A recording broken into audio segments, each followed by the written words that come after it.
अस्सलाम वालेकुम स्टूडेंट्स, कैसे हैं आप सब। मेरा नाम है बिस्मा असगर। मैं आपको यहाँ पे पढ़ा रही हूँ बायोकेमिस्ट्री, जिसमें एक नया टॉपिक के साथ हम इस लेक्चर में आए हैं और वो टॉपिक है न्यूक्लिक एसिड्स के बारे में।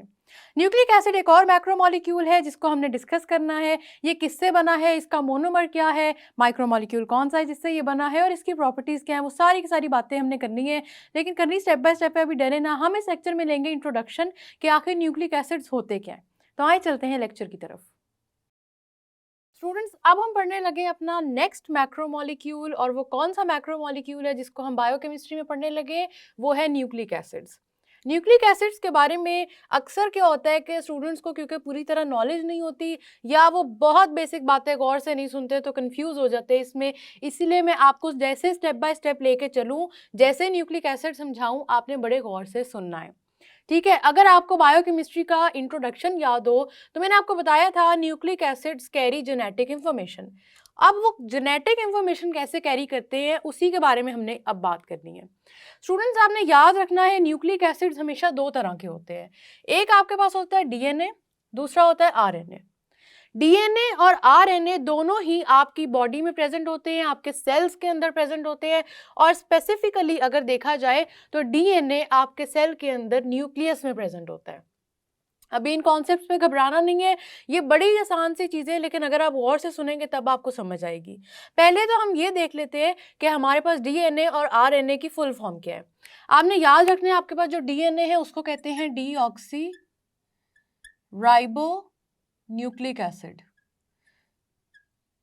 ठीक है। जिस तरह हमने देखा था हमारे पास कार्बोहाइड्रेट्स थे, प्रोटीन्स थे, लिपिड्स थे, लेकिन वो बड़ी सीधी सीधी सी बातें थी, उनकी कोई फर्दर ऐसी टाइप्स नहीं थी। वो जो अगर आप कहेंगे कि मोनो और लिगो टाइप्स थी, लेकिन वो टाइप नहीं थी, वो क्लासिफिकेशन थी।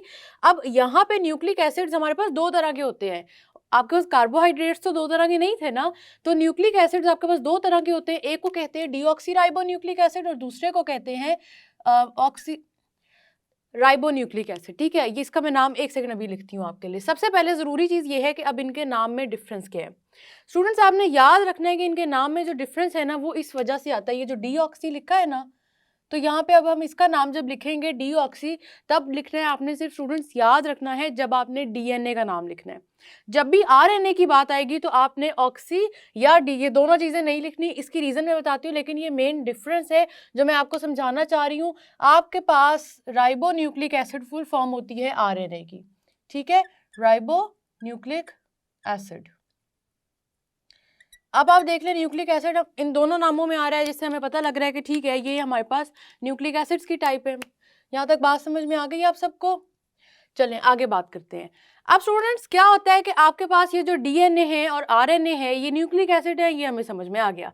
ये मैक्रोमोलिक्यूल है, ये भी हमें समझ में आ गया। लेकिन हमने ये बात की थी कि हर मैक्रोमोलिक्यूल किसी ना किसी माइक्रोमोलिक्यूल का बना होता है। हर बायोपॉलीमर किसी ना किसी मोनोमर का बना होता है। ये बातें रिपीट में है, इस वजह से आई होप आपको समझ आ गई होगी। आपको पता है कि मोनोमर क्या होता है और पॉलीमर क्या होता है। हमारे पास न्यूक्लिक एसिड्स का जो मोनोमर होता है उसको कहते हैं न्यूक्लियोटाइड्स।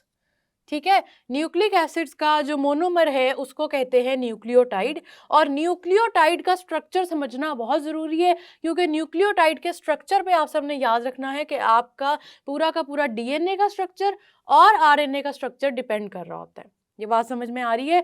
जिस तरह आपके लिए आसान करने के लिए आपको याद होगा कि प्रोटीन्स में हमने पढ़ा था बेसिक स्ट्रक्चर अमीनो एसिड्स का। ठीक है, अब बातें बिल्कुल डिफरेंट है। प्रोटीन और चीज़ है, न्यूक्लिक एसिड और चीज़ है। लेकिन यूँ कि हमने शुरू दिन से कहा है कि हर पॉलीमर, हर बायोपॉलीमर का कोई ना कोई मोनोमर होता है, या हर मैक्रोमोलिक्यूल का कोई ना कोई माइक्रोमोलिक्यूल होता है। तो आखिर हमारे पास ये न्यूक्लिक एसिड वाला मैक्रोमोलिक्यूल किसकी वजह से बना है? वो बना है न्यूक्लियोटाइड्स की वजह से। न्यूक्लियोटाइड्स का स्ट्रक्चर बहुत इंपॉर्टेंस रखता है, और न्यूक्लियोटाइड्स का जो स्ट्रक्चर है इसी को समझना बड़ा ज़रूरी है। देख लेते हैं न्यूक्लियोटाइड्स के स्ट्रक्चर में क्या चीज़ें हैं। सबसे पहले तो स्टूडेंट्स, आपने याद रखना है कि न्यूक्लियोटाइड्स में होती है एक पेंटोज शुगर। ठीक है, कॉम्बिनेशन है, इसके तीन इंपॉर्टेंट पार्ट्स हैं। और इन तीनों पार्ट्स में कंफ्यूज नहीं होना, क्योंकि ये तीनों पार्ट्स मिलके आपका एक न्यूक्लियोटाइड बनाते हैं, ठीक है। पेंटोज शुगर है, आपके माइंड में आएगा ये तो हम न्यूक्लियोटाइड्स पढ़े, लेकिन शुगर तो कार्बोहाइड्रेट्स में पढ़ा था। तो जी हाँ, ये वही चीज़ है, लेकिन यहाँ पे 2-3 चीज़ें मिल के आपके पास न्यूक्लियोटाइड बनाती हैं। आपके कार्बोहाइड्रेट्स तो डिफरेंट थे, प्रोटीन्स भी डिफरेंट हो गए थे, लिपिड्स भी डिफरेंट थे, लेकिन यहाँ पे 2-3 चीज़ें मिल के आपके पास न्यूक्लियोटाइड्स बनाएंगी, जिसमें से पहले है पेंटोज शुगर। पेंटोज शुगर हम सबको पता है क्या होता है, पेंटोज शुगर कार्बोहाइड्रेट है, एक शुगर है तो कार्बोहाइड्रेट है, ठीक है। पेंटोज शुगर होगा, और अगर आपके माइंड में आए कि इन दोनों में से किस में होगा, तो वो डीएनए में भी होगा, आरएनए में भी होगा, क्योंकि डीएनए और आरएनए दोनों ही आपके पास न्यूक्लियोटाइड्स के बने हुए हैं, ठीक है। अब समझ में आ रही है ये बात। तो अब इसके जो हमारे पास इंपॉर्टेंट स्ट्रक्चर्स है ना, उसकी हम बात करें। सबसे पहले पेंटोज शुगर है स्टूडेंट्स, आपने याद रखना है, पेंटोज शुगर आपके पास दोनों में होता है, डीएनए में भी होता है, आरएनए में भी होता है, इनफैक्ट न्यूक्लियोटाइड्स की तीनों चीजें दोनों में होती है, ठीक है। दूसरे नंबर पे स्टूडेंट्स आपने याद रखना है, आपके पास होती है नाइट्रोजनस बेसिस। नाइट्रोजनस बेसिस होती हैं, ये बड़ी इंपॉर्टेंट है, नाम अभी मेरे साथ याद करते जाएं, क्योंकि आगे जब हम इनका कॉन्सेप्ट डिस्कस करेंगे ना, तो आपको इनकी डिटेल में ज़्यादा समझ आएगी। लेकिन आप सबने एक और इम्पॉर्टेंट चीज़ याद रख लेनी है कि नाइट्रोजनस बेस और पेंटोज शुगर, ये सारी चीज़ें होती तो हैं, लेकिन इनकी बेसिस पे कुछ डिफरेंसेस होते हैं डीएनए और आरएनए में। क्योंकि अगर मैं आपसे कह रही हूँ कि न्यूक्लियोटाइड हैं दोनों में, तो फिर दोनों में फ़र्क क्या रह जाएगा।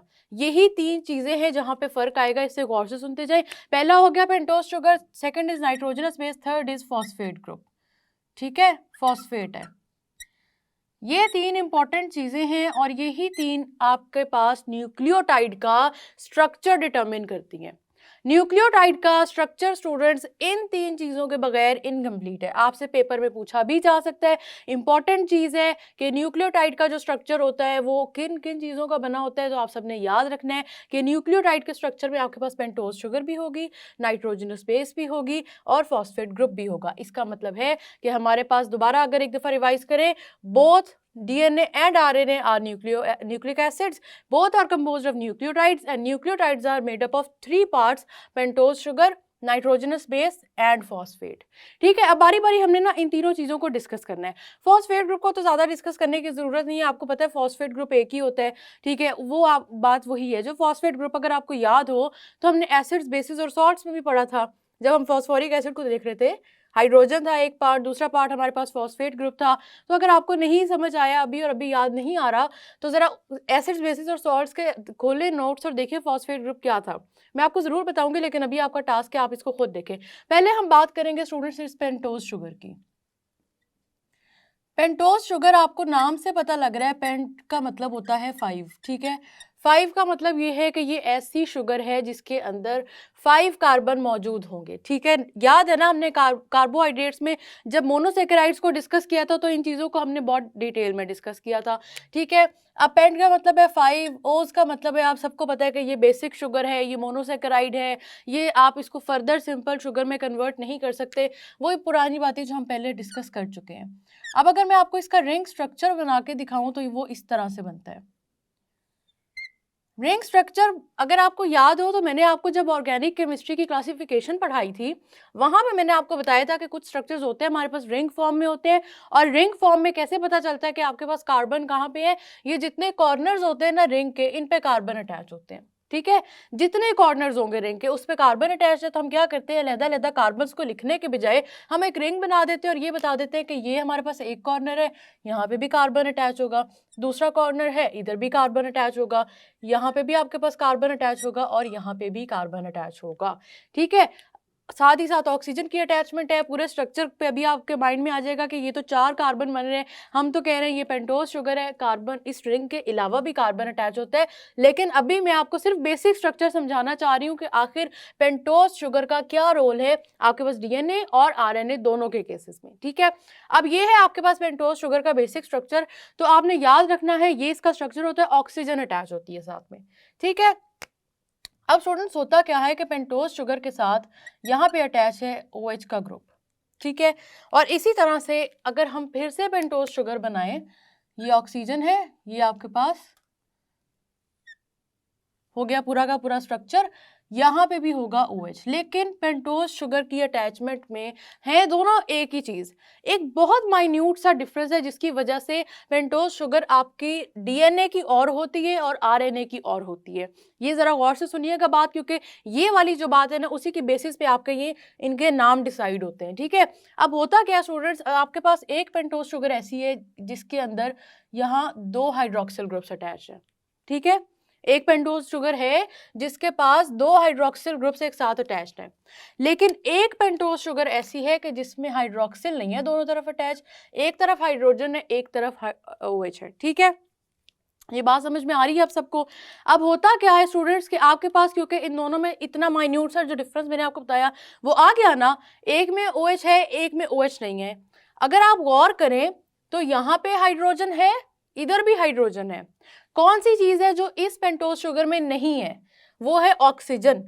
इसी वजह से हम DNA का जब नाम रखते हैं हम कहते हैं डीऑक्सी, ठीक है। डीऑक्सी क्यों कहा जाता है? क्योंकि यहाँ पे वो ऑक्सीजन नहीं है जो यहाँ मौजूद है, ठीक है, इसीलिए हम कह देते हैं डीऑक्सी। और आगे नाम के जो आपके पास राइबो न्यूक्लिक लगा हुआ है ना, ये राइबो कहाँ से आता है? डीऑक्सी राइबोज इस शुगर का नाम है, इस शुगर का नाम है जिसमें ऑक्सीजन नहीं है। इस शुगर का नाम आपके पास राइबोज शुगर होगा। तो बेसिकली इन दोनों शुगर्स का नाम है राइबोज शुगर, लेकिन क्योंकि आपके पास एक तरफ यहाँ पे ऑक्सीजन की अटैचमेंट नहीं है, इससे हम इस शुगर को कहते हैं डीऑक्सी राइबोज। आपके DNA के अंदर जो पेंटोज शुगर लगी हुई है, ये देख लें न्यूक्लियोटाइड में पेंटोज शुगर तो होगी, तो आपके DNA में जो पेंटोज शुगर है उसमें ऑक्सीजन एक कम है, इस वजह से उसका हम नाम रखते हैं डीऑक्सी राइबोज।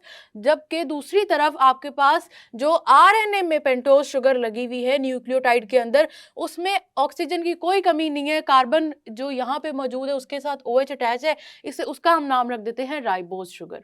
ये बात समझ में आई? किसको बेस बना रहे हैं हम इस राइबोज शुगर को बेस बना रहे हैं। और क्योंकि एक ऐसे हमारे पास शुगर मॉलिक्यूल है जिसके अंदर वो ऑक्सीजन अटैच ही नहीं है, इसलिए हम उसको कह देते हैं डीऑक्सी राइबोज। ये बात समझ में आई?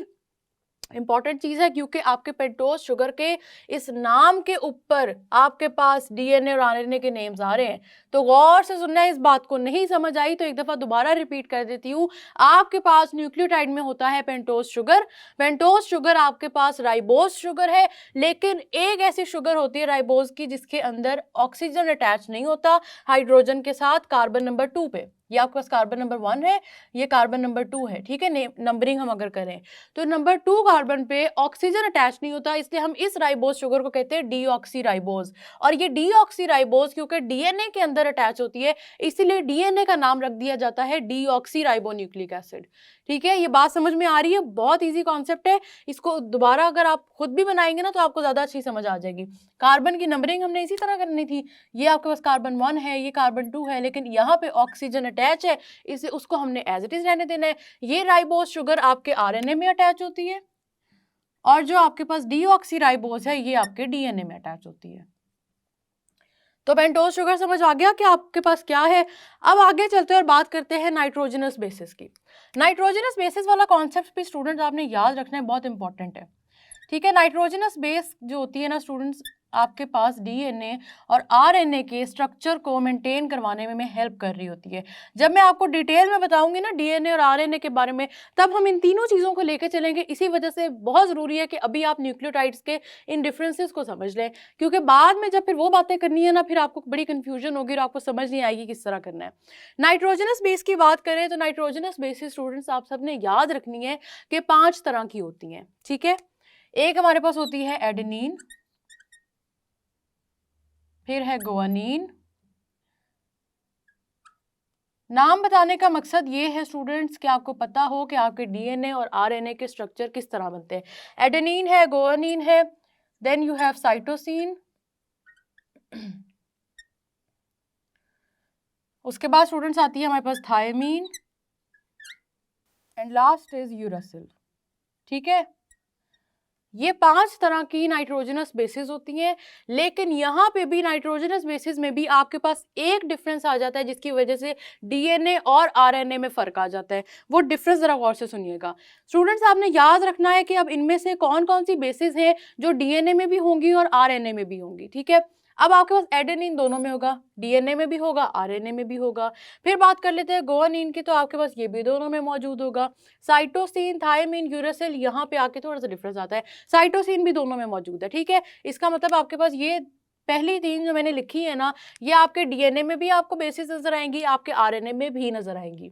लेकिन बहुत माइन्यूट सा डिफरेंस, जरा गौर से सुनिएगा स्टूडेंट्स, आपके पास डीएनए के अंदर थायमीन मौजूद होता है, जबकि आरएनए के अंदर आपके पास होता है यूरासिल। ये बात समझ में आ रही है? यहां पे आके बेसिस का डिफरेंस आ गया है। बाकी तीनों बेसिस वही हैं, डीएनए में भी वही है, आरएनए में भी वही है। एडेनिन भी आपके पास डीएनए में भी होगी, आरएनए में भी होगी। गुआनिन भी आपके पास दोनों न्यूक्लिक एसिड्स में होगी, और आपका साइटोसिन भी दोनों न्यूक्लिक एसिड्स में होगी। लेकिन थायमीन आपको सिर्फ डीएनए में मिलेगी और यूरासिल आपको सिर्फ आरएनए में मिलेगी। ये दूसरा डिफरेंस है बड़ा इंपॉर्टेंट आपके पास डीएनए और आरएनए का। ये बात समझ में आ रही है? पहला डिफरेंस क्या था, आपकी पेंटोज शुगर पे एक ऑक्सीजन कम है कार्बन नंबर 2 पे, इसी वजह से उसको हमने नाम का डिफरेंस दे दिया, क्योंकि शुगर ही हमारे पास चेंज हो गई है, ठीक है।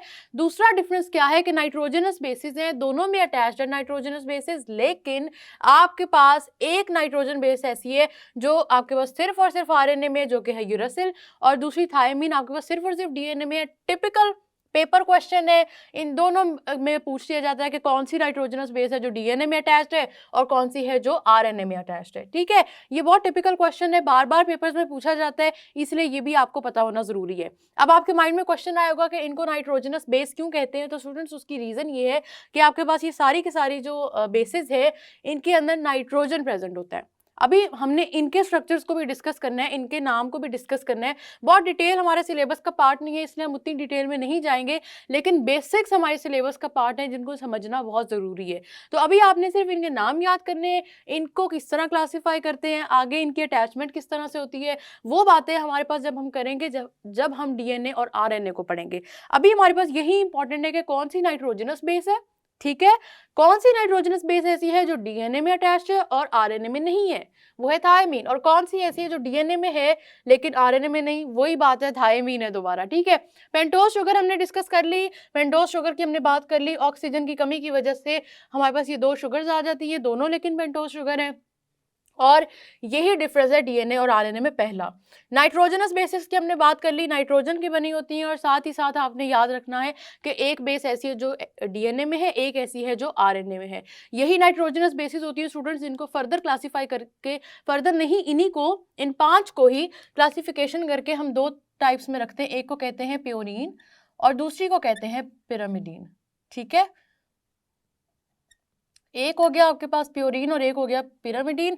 इनके बारे में मैं आपको डिटेल में बताऊंगी जब हम डीएनए का स्ट्रक्चर करेंगे और आरएनए का स्ट्रक्चर करेंगे। वैसे तो डीएनए के स्ट्रक्चर में जब मैं आपको प्योरीन और पिरामिडीन में फ़र्क बता दूंगी ना, तो वहीं से आपको इनका डिफरेंस बिल्कुल क्रिस्टल क्लियर हो जाएगा। अभी क्योंकि कन्फ्यूज़ नहीं होना, बहुत थोड़ी थोड़ी चीज़ें मैं आपको एक टाइम पर बता रही हूँ, इनको दोबारा रिवाइज करें और देखें कि आपके पास, आपको ये बातें समझ में आती हैं कि न्यूक्लिक एसिड मैक्रोमोलिक्यूल है। न्यूक्लिक एसिड किसका बना होता है? न्यूक्लियोटाइड का बना होता है। और न्यूक्लिक एसिड अगर न्यूक्लियोटाइड का बना है, तो न्यूक्लियोटाइड में कौन से इंपॉर्टेंट पार्ट्स हैं? वो है pentose sugar, nitrogenous base, phosphate, ठीक है। आपके पास जब भी न्यूक्लियोटाइड के बारे में पूछा जाएगा, आपने इन तीनों चीजों को डिस्कस करना है। लेकिन अगर आपसे डीएनए और आरएनए का अलग अलग पूछा जाता है, डिफरेंस पूछा जाता है, तो आपके पास जो मैंने आपको डिफरेंसेस बताए वो इंपॉर्टेंट है। और थर्ड इंपॉर्टेंट डिफरेंस ये है स्टूडेंट्स कि आपका डीएनए आपके सेल के न्यूक्लियस के अंदर प्रेजेंट होता है, ठीक है, ये न्यूक्लियस के अंदर प्रेजेंट होता है। सेल का स्ट्रक्चर आप सबने पढ़ा है ना, एनिमल सेल्स में आपके पास मिडल में करके न्यूक्लियस प्रेजेंट होता है, न्यूक्लियस के अंदर आपके पास होगा डीएनए, और आपने याद रखना है कि आरएनए आपके पास आउटसाइड द न्यूक्लियस होता है, ठीक है। आरएनए होगा आउटसाइड द न्यूक्लियस। तो अगर आपसे पूछ लिया जाए कि डीएनए की लोकेशन क्या है, तो आपने याद रखना है, और आरएनए की पूछ ली जाए तो भी आप सबने याद रखना है। ये दूसरा मेन डिफरेंस है। तो आपने याद रखना है कि बेशक डीएनए और आरएनए दोनों ही आपके पास न्यूक्लिक एसिड्स हैं, लेकिन दोनों में कुछ डिफरेंसेस हैं। वो डिफरेंस याद रखने बहुत इंपॉर्टेंट है। डीएनए और आरएनए के अब कुछ फंक्शंस भी हैं जिनको हम डिस्कस करेंगे। पहले आप जरा इन कॉन्सेप्ट्स को रिवाइज कर लें। तो स्टूडेंट्स, मैंने आपको जितनी बातें अभी बताई हैं न्यूक्लियोटाइड के बारे में, ये बहुत इंपॉर्टेंट है। आपने इनकी प्रैक्टिस लाजमी करनी है, क्योंकि ये इंपॉर्टेंट चीज़ें हैं, पेपर में पूछी जाती हैं, और बहुत सिंपल सी चीज़ें, मुश्किल तो है नहीं। हम इनको रिवाइज कर लेते हैं और हमें पेपर में पता लग जाता है कि कैसे लिखना है। आप इनकी प्रैक्टिस करें। हम मिलेंगे नेक्स्ट लेक्चर में, तब तक के लिए अल्लाह हाफिज़।